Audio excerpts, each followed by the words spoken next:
Arguably Australia's most recognised poet, Les Murray's released his new volume, Tollo Prone, at this year's Melbourne Writers' Festival.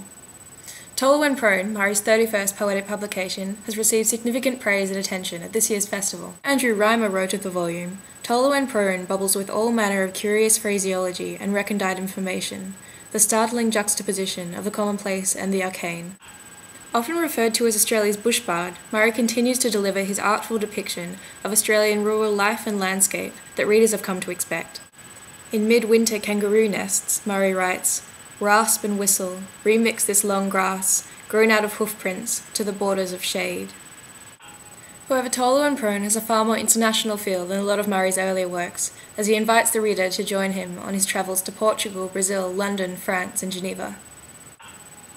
In visiting Geneva, he writes, "But John Calvin, unforgiver, in your Taliban hat, you pervade bare St. Peter's in La France Protestante."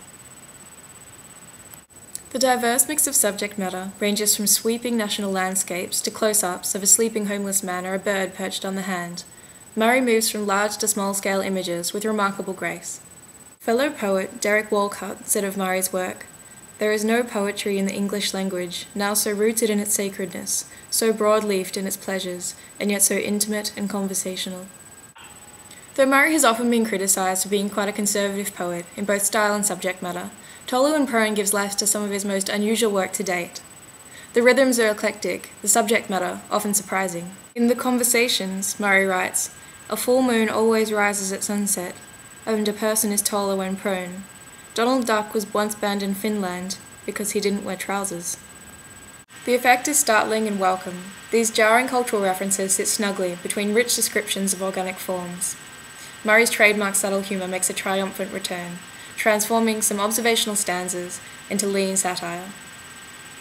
Though Murray prides himself on his use of the Australian vernacular, Tollo Prone is not a volume for those new to the craft.